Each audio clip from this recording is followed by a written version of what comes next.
Boa noite a todas e todos. Agradecer a presença de todo mundo, está bem cheio. Agradecer a presença da vereadora Inês Paz, secretária adjunta de Finanças, Larissa, e eu, secretária adjunta de Planejamento e Gestão Estratégica, Jéssica. Só um esclarecimento em relação à gravação.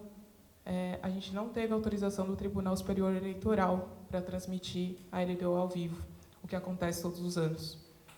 Mas a gente vai gravar, e assim que acabar o período eleitoral, ela vai estar disponível no site da Prefeitura e no YouTube.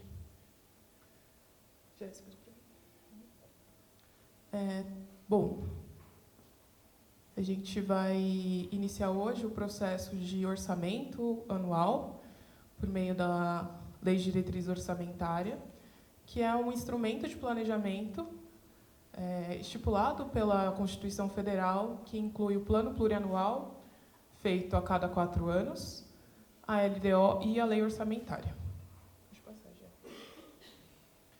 Então, a LDO é a conexão entre o Plano Plurianual e a Lei Orçamentária, que tem como objetivo orientar como que vai ser feito a Lei Orçamentária Anual, e ela é entregue aqui no município de Mogi das Cruzes no dia 31 de agosto à Câmara. E, basicamente, o conteúdo dela é estabelecido pela Constituição Federal e pela Lei de Responsabilidade Fiscal, e nela a gente coloca as metas e as prioridades da administração, inclui as despesas de capital para o próximo ano, orienta como vai ser a elaboração do orçamento, dispõe sobre as alterações da legislação tributária e também apresenta o valor estimado pelos programas, no caso do nosso PPA vigente, que são 19. Agora eu vou pedir para a secretária adjunta de Finanças. Gente, então, muito brevemente, boa noite a todos. Eu sou a Larissa Demarco, sou secretária adjunta de Finanças. Aqui, como a Jéssica falou, a gente está numa audiência de Lei de Diretrizes Orçamentárias. Então, é como a gente vai nortear a elaboração do nosso orçamento. Então, como base, a gente está usando como o relatório Fox, o último que foi publicado no dia 5/7. Então, a gente está com uma expectativa de inflação, que a gente adota o IPCA, que é o Índice sobre o Preço e Consumo Agregado, é isso? Amo? Consumidor Amplo? Nunca soube que era o primeiro agregado. Bom, e a gente está adotando, então, um valor de 4,02 para fazer a elaboração tanto da receita e, consequentemente, projetando a despesa. A gente está vendo a variação do PIB de 2,1, um câmbio de 5,2 e a taxa Selic de 10,5, que a gente vai ter reunião do Copom essa semana. Nossa expectativa, obviamente, é que tenha uma queda, mas, infelizmente, a gente não está vendo isso acontecer. Então, a gente parte sempre colocando como ciscos, né, que a gente vai ter um desempenho econômico moderado, uma relativa estabilidade macroeconômica interna, e a União fazendo a revisão das contas públicas em um cenário internacional peculiar. Pode passar. Então, os ciscos são: aconteceu uma arrecadação abaixo do que a gente espera, a necessidade de auxílio caso hajam problemas como fortes chuvas, uma pandemia, então a gente sempre faz essa previsão dentro das diretrizes. Despesa acima do previsto com perdas de causas judiciais. Então, por exemplo, se a gente tem uma causa judicial, a gente necessariamente é obrigado a executar. E as nossas formas de compensações previstas é a utilização da reserva de contingência, a realocação de recursos e a limitação dos empenhos e despesas discricionárias. Então, dentro dessas considerações, a gente está estimando, por meio do nosso histórico de arrecadação, lembrando que a gente sempre considera os anos anteriores, como é o comportamento da nossa arrecadação, um orçamento total de R$ 2.215.653.858,08. Pode ser 2.200.000. Para o SEMAI, uma expectativa de R$ 281.131.000. Aqui em asterisco o SEMAI, que a gente ainda não concluiu a revisão da expectativa de receita deles, mas tende a ser por esse valor.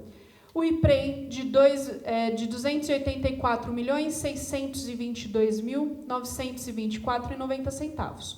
Então, ao todo, um orçamento de R$ 2.791.437.000 774,98. Então, foram considerados o nosso histórico de arrecadação, a conjuntura atual macroeconômica, as particularidades de cada uma das rúbricas. Então, a gente considera a nossa expectativa de recebimento de recursos de programa, se a gente já tem alguma indicação ou sinalização de emenda, se a gente já tem emenda em execução que vai ser terminada no próximo exercício. As renúncias previstas em leis, e a gente levou em consideração também a elaboração da lei orçamentária, a lei de diretrizes orçamentárias do governo do Estado e da União. Aqui é um ponto a frisar que o município de Mogi das Cruzes, a gente faz a entrega da LDO a posteriori dos demais órgãos que já realizaram em abril. Por isso é mais preciso, possibilita que a gente tenha uma maior proximidade entre o que a gente está estimando dentro da diretriz, da lei de diretrizes, quanto na lei orçamentária. Da parte de renúncias estimadas para 2025, IPTU em torno de 21,8 milhões, de ISS em torno de 9,2 milhões, taxa de fiscalização e instalação em torno de R$121 mil. Os principais beneficiados, daqui a gente tentou separar daqueles que acabam recebendo ou sendo mais beneficiados. Diversas empresas pelo PROMAI e outras leis, exemplo, a lei que beneficia empresas de tecnologia. Então, a estimativa é de 10,6 milhões.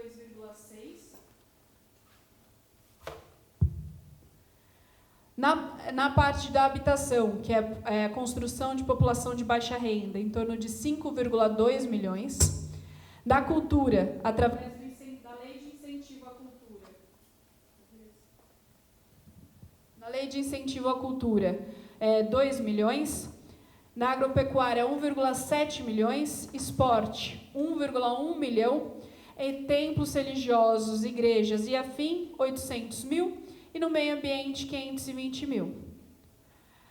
Para projeções por programa, lembrando que aqui é a lei de diretrizes orçamentárias, a gente tem uma orientação sobre a nossa proporção orçamentária.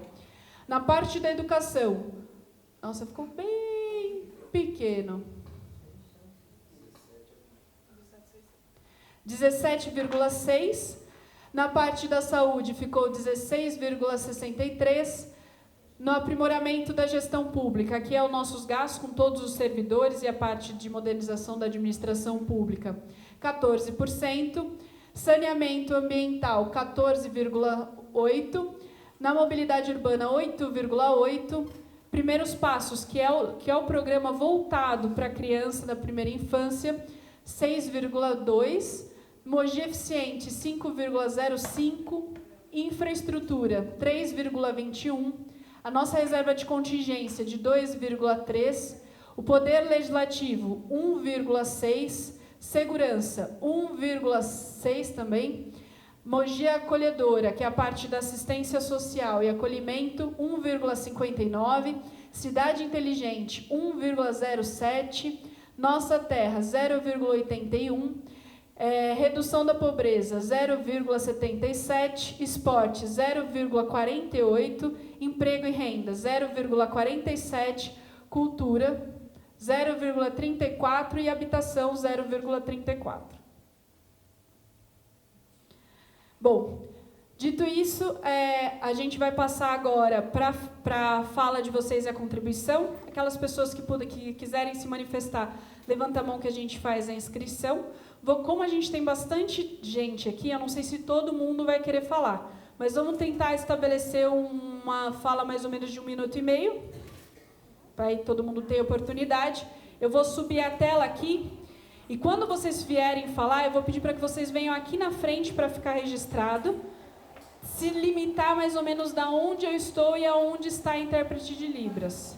E tentar falar devagar, apesar que eu falei muito rápido e eu fiz ela sofrer bastante. E sempre comecem iniciando qual que é o nome de vocês para a gente conseguir tomar nota depois para escrever a ata.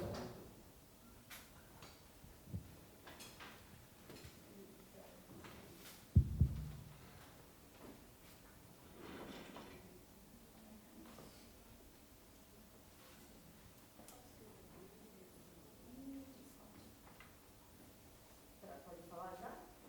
Só um papelzinho, por gentileza. Quem quiser falar, só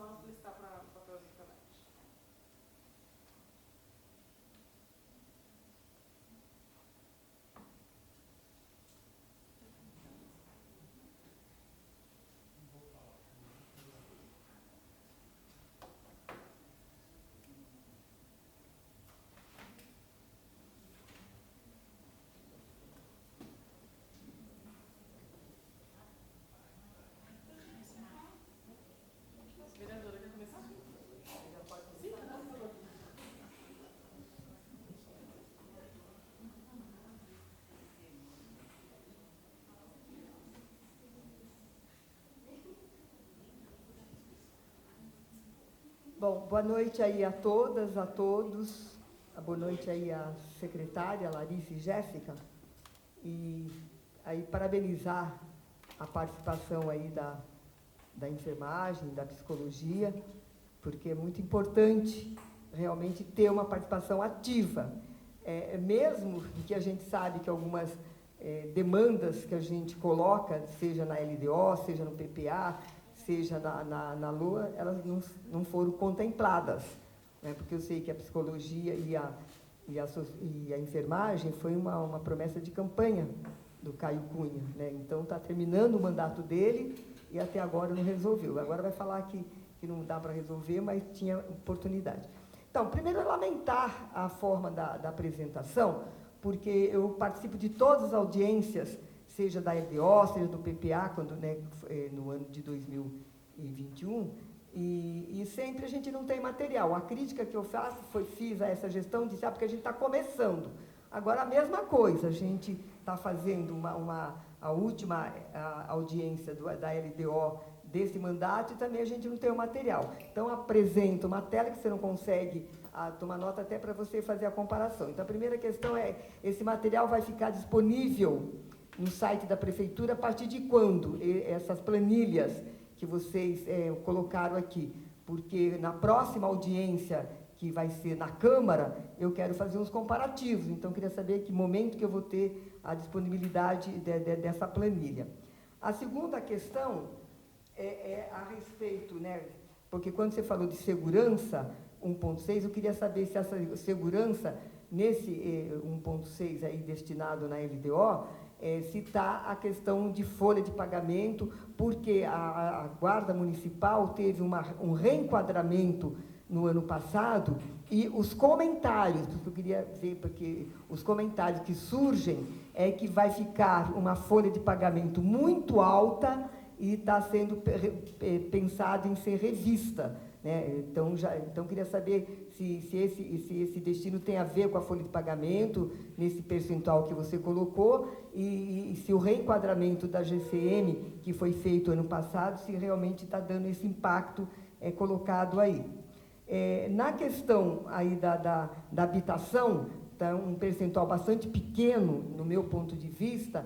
Aí, como é que está pensando essa diretriz para habitação, né? A construção de habitação, que tem um cadastro feito de mais de 40 mil pessoas, o projeto habitacional para esse ano são 384 casas. Como é que se está pensando para o ano que vem no problema de habitação para amenizar aí a questão da habitação? E na questão da educação, que eu não consegui nem pegar o ponto, se na diretrizes a questão aí da fila zero, porque o governo está terminando, então como é que ele vai apresentar para o ano que vem nessa LDO? Zerou a fila das creches? Então, esses são meus questionamentos que eu trago aqui. Obrigada. Já vou responder, não. Muito obrigada, vereadora Inês Paz, a única representante que nós temos do Legislativo aqui. Então, eu anotei e vou responder em ordem. Primeiro, em relação à audiência. O material ele vai ser apresentado quando a proposta de lei for enviada à Câmara Municipal. Lembrando que o Executivo não tem obrigação de fazer audiência pública. A audiência pública ela só é obrigatória a partir do envio do projeto à Câmara. A gestão do prefeito atual é a primeira gestão que realiza audiências públicas pelo Executivo. Isso só a título de esclarecimento. Todos os materiais que são feitos e produzidos pela gente fica disponível na página tanto da Prefeitura quanto do Participa Mogi no site da Transparência, como a lei preconiza. Em relação às 30 horas da enfermagem, o que eu tenho de informação aqui, porque eu não estou... quem faz essa discussão, a gente tem o processo administrativo 9.416 de 2022, que já teve autorizo do senhor prefeito, está na fase de verificação técnica dentro da saúde, e eu sei que já vai ser enviado à Secretaria de Finanças para elaboração de impacto orçamentário. Quanto à parte da guarda, me surpreende muito essa fala de que o plano de carreira da guarda seria revisto. Me parece uma fake news, o que é normal de um ano eleitoral, mas o que tenho a falar é que a Guarda Municipal tem assegurado a parte de vencimento, assim como todos os servidores da administração, e que o projeto de lei foi enviado à Câmara para apreciação dos senhores vereadores, que também estiveram de acordo com o gasto que ali foi planejado para o exercício de 24, assim como vai ser esboçado em 25.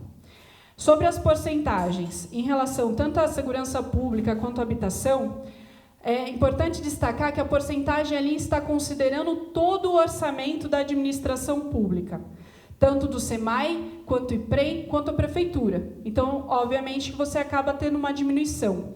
Por exemplo, a educação, a gente tem a obrigação de destinar do recurso municipal 25%, assim como ele tem recursos do Fundeb. O detalhamento desse recurso ele só vai ser elaborado e colocado tanto em ações quanto em tipo de despesa que vai ser realizado a partir da lei orçamentária anual. No MAS, cabe destacar também que nesse ano, o exercício, a gente teve uma emenda que foi feita para a Câmara dos Vereadores também. Então, se você for ver, você tem 1,9% do orçamento destinado à Câmara Municipal, que acaba até sendo maior do que a Guarda, se você for ver na proporção. Mas isso é considerando todo o quadro da administração pública municipal. Alguma coisa? Gostaria agora, então, de chamar a Ana Maria. Não sei se a Ana Maria quer ler a pergunta ou se eu só leio a pergunta dela.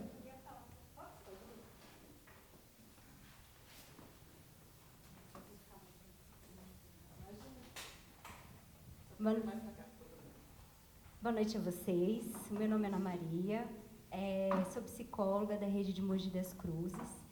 Eu estou aqui representando uma luta que a gente tem desde 2015 e que, recentemente, nessa eleição desse ano, o prefeito atual ele fez essa promessa, esse compromisso com a nossa categoria.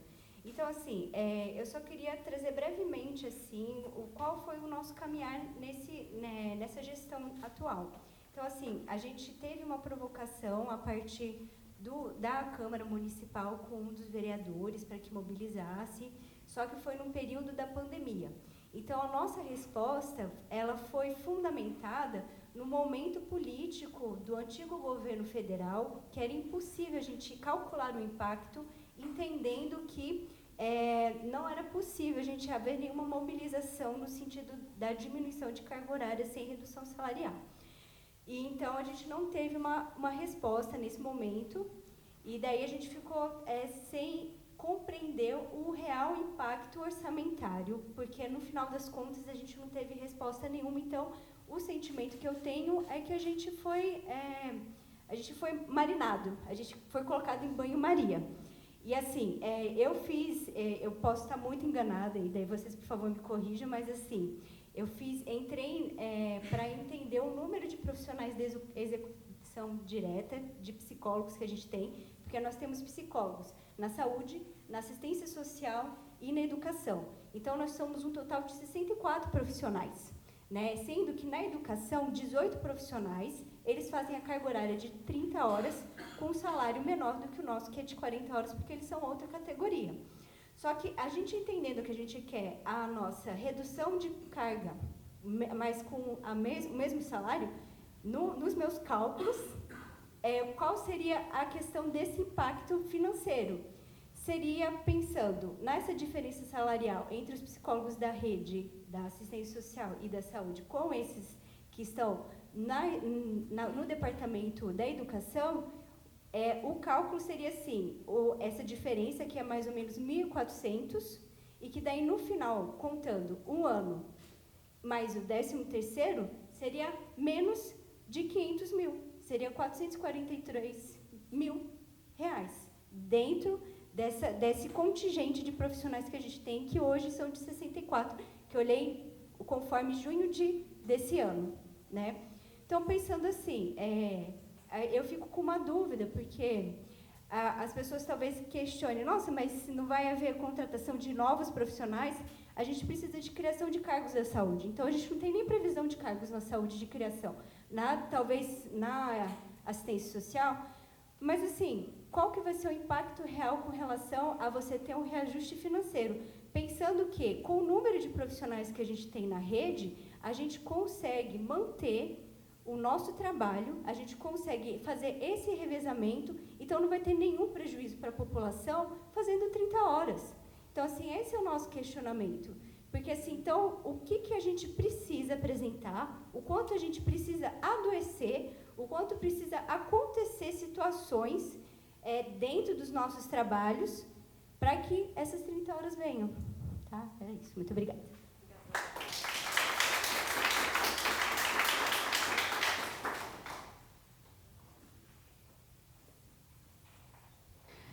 Tem um papelzinho aqui, mas não tem o nome da pessoa. Está escrito apresentar uma pauta. É seu? Você quer vir falar?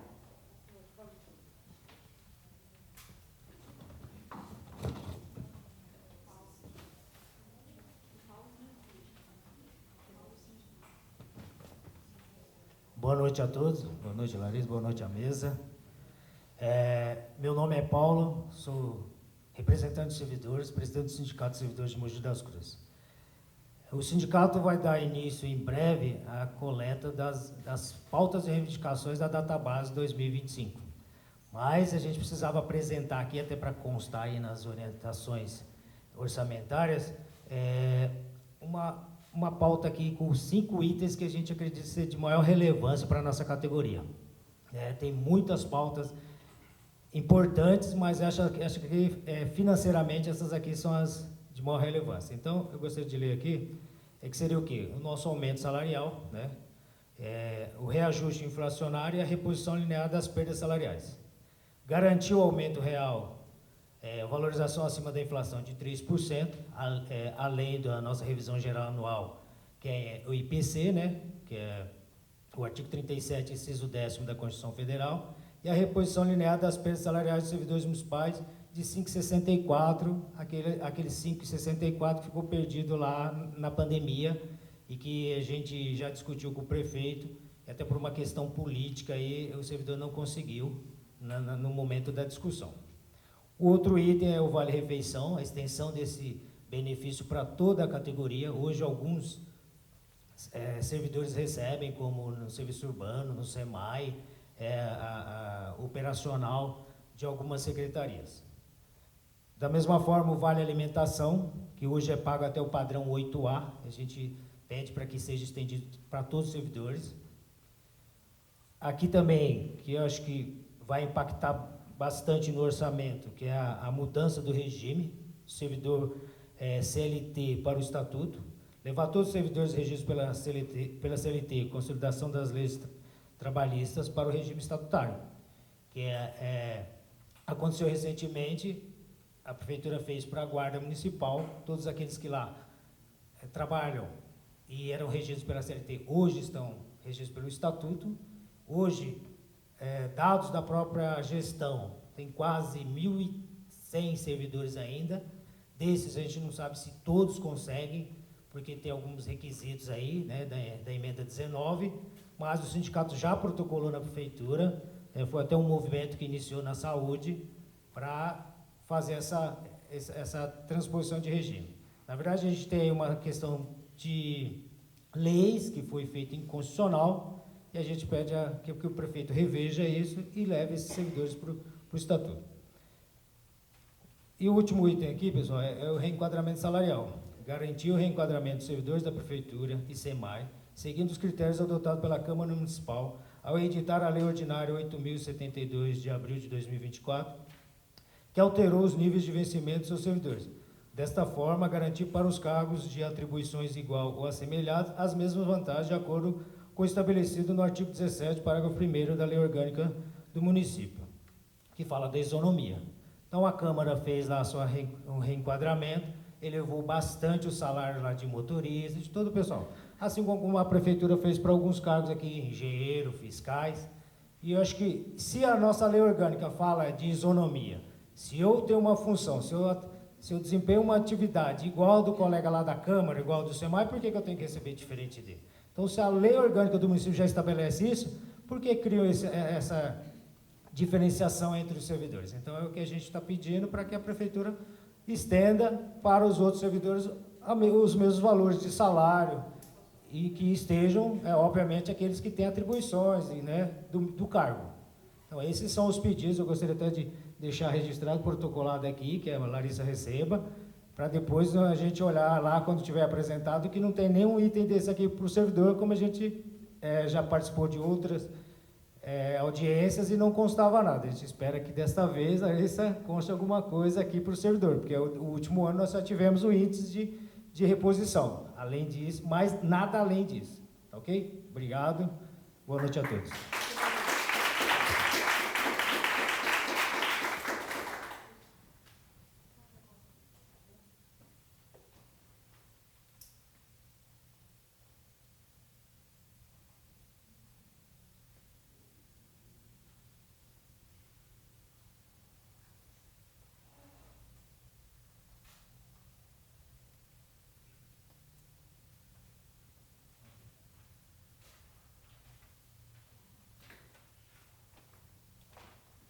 Mais alguém vai se inscrever? Só tem mais uma inscrição. Dai?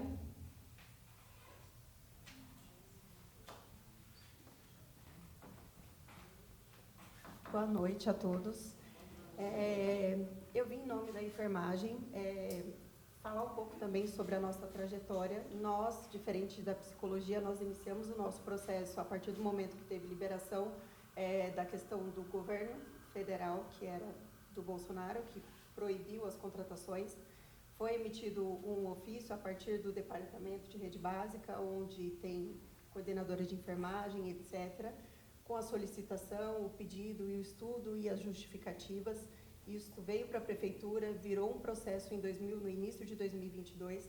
Esse processo já passou por gestão de pessoas, onde houve diversos questionamentos quanto à isonomia, quanto a problemas com outras categorias, diversos questionamentos que foram respondidos, até porque a enfermagem está entre as categorias de nível superior, que recebe menos no cargos e salários da Prefeitura. Então, assim, na verdade, a isonomia, a questão mais correta seria realmente melhorar e nos igualar aos iguais do que o que a gente estava solicitando. Isso seria uma correção.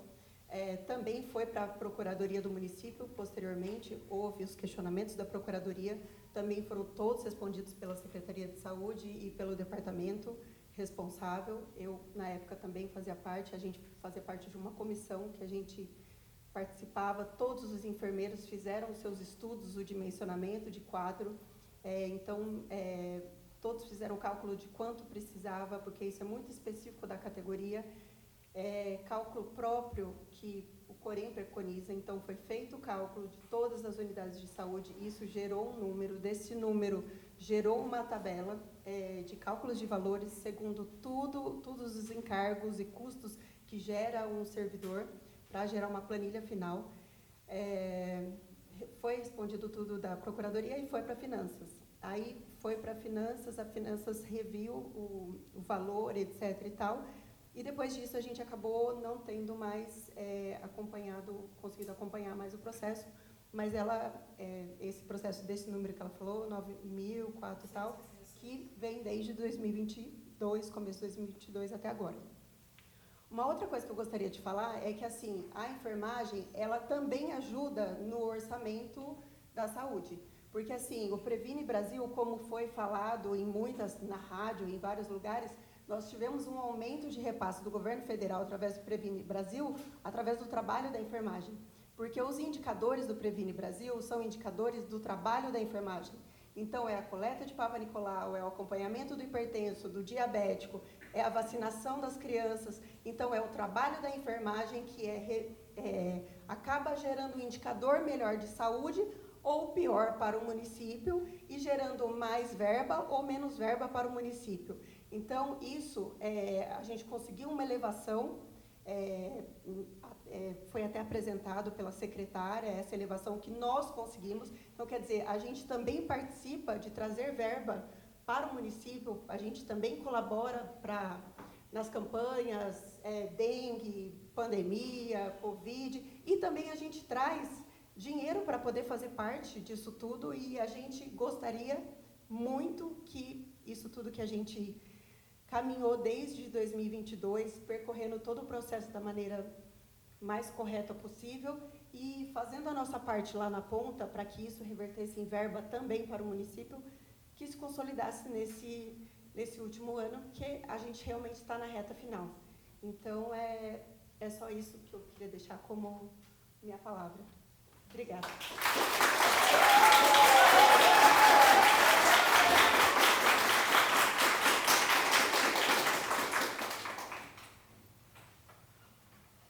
Mais nenhuma inscrição?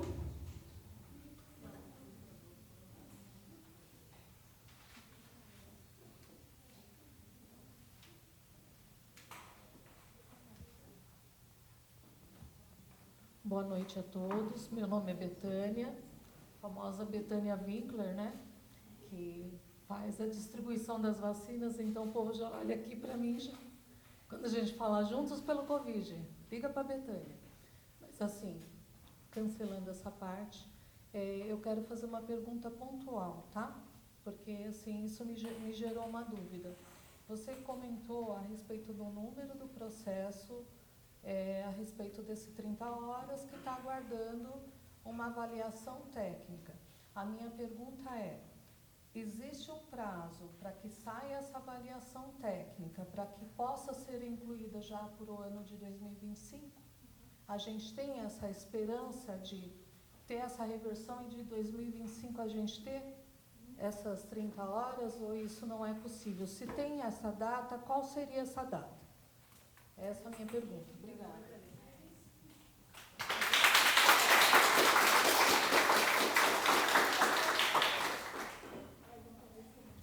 Então, eu vou tentar, na ordem dos apontamentos, e tentar esclarecer um pouco.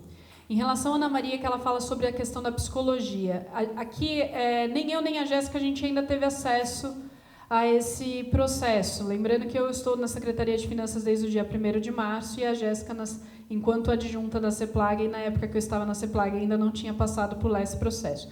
Então, a gente não tem o detalhamento dele de como que vai ficar em relação à redução do horário da psicologia, só mesmo... E daí eu acho que, inclusive, é uma demanda que tem que partir que acho que a administração vai fazer esse debate público e com a população para explicar como que vai funcionar em relação a essa redução de horário para as 30 horas e como que vai ficar o salário. Mas eu acho que a gente pode fazer um encontro apartado disso. Eu não tenho condições de esclarecer. Em relação à fala do Paulo do sindicato, foram anotados aqui todos os itens de reivindicação. Cabe só o esclarecimento, esse ano só foi dado o reajuste inflacionário e nada além disso, porque nós estamos no ano eleitoral. Então, no ano eleitoral, fica impedido de fazer qualquer sessão de aumento salarial ou benefício, porque, obviamente, isso pode classificar numa vantagem para o candidato eleito. Certo? Então, lembrando que, pelo nosso Estatuto do Servidor, a nossa base de referência é março. Então, isso foi feito o ajuste de acordo com a inflação e foi garantido exatamente o aumento inflacionário. Em relação à demanda dos 30 horas, isso é uma demanda antiga, é uma demanda complexa, que é diferente em relação à guarda. A guarda, a mudança de padrão da guarda e a definição do quadro da guarda é um debate muito mais simples. Primeiro porque, infelizmente, a cidade de Mogi das Cruzes tem um contingente de guarda muito pequeno. São anos de defasagem da administração pública, que, obviamente, a gente não vai conseguir sanar em 4 anos de gestão. Então, a guarda, a gente conseguiu avançar com isso, de forma que ainda, a gente tem até um representante da guarda aqui, eles vão falar que demorou para ser, mas a gente conseguiu avançar e foi uma vitória da categoria. Em relação às 30 horas da enfermagem, existia a complexidade, tanto da questão de distribuição dos profissionais, quanto a questão financeira. Obviamente, como a Daiane falou, a enfermagem está ligada diretamente com a produtividade da saúde. Só que é importante destacar que os 2 anos anteriores, o município recebeu recurso a menor do governo federal. E já respondendo a Betânia, se vai entrar para 2025, nós estamos aqui justamente para a diretriz orçamentária indicar a inclusão das 30 horas, Assim como esse ano a gente fez a visita ao Ministério da Saúde, porque é possível fazer um diálogo com o governo federal hoje, que antes não era, para pedir mais recurso ao município, considerando inclusive a ampliação da nossa produtividade, porque a gente teve expansão dos serviços, expansão do horário de atendimento, e a gente fez esse diálogo com o governo federal para hoje a gente ter condições de estar aqui na audiência de lei de diretrizes orçamentárias, indicando isso como uma diretriz. Agora, para a elaboração da lei orçamentária, daí eu convido todas e todos aqui presentes para estar também, para acompanhar o detalhamento disso, porque isso vai ser materializado no valor que vai ser disponível na parte de vencimento da categoria. E no caso da saúde é mais fácil ver, porque lá a gente tem a gestão da saúde, onde está depositado lá todo o recurso. Porque a gente recebe recurso para pagamento de vencimento, não só da parte da produtividade do SUS, mas também existem funções específicas que também recebem recurso que são glosas específicas para determinados profissionais. Então, a gente conta, inclusive, o mais eu acho assim que a parte mais importante da parte da saúde é justamente os profissionais que estão lá na frente que fazem esse apontamento correto da nossa produtividade.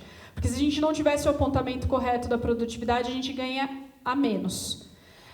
Então, inclusive, agradeço a vocês aqui pessoalmente, olhando para cada uma de vocês que faz isso lá na ponta, porque na parte de finanças a gente só vê na hora que cai o depósito aqui na conta.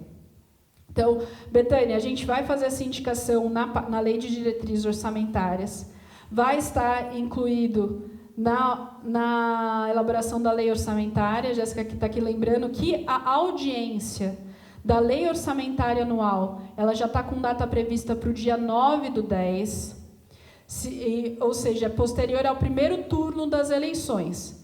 Então, se houver segundo turno, é importante que haja mobilização presencial, porque, novamente, a gente não vai ter a transmissão online. Tá bom? Eu acho que é isso. A gente não tem mais nenhuma inscrição. Vou passar para a Jéssica. Bom, dito isso, eu quero agradecer a presença de todos e todas, e agradecer aqui a presença da equipe da Secretaria de Planejamento e Gestão Estratégica, que a gente tem não só a nossa adjunta, mas a nossa diretora de Planejamento Estratégico e Participação Social, a nossa diretora de Projetos e Prioridades, que cuida da parte de convênios e captação de recursos. Em nome da Secretaria de Finanças, eu saldo todos os servidores efetivos da minha secretaria através do Kleber, e vou saudar também através das mulheres que estão nesses cargos de liderança, minha diretora Filomena e Priscila. Muito obrigada.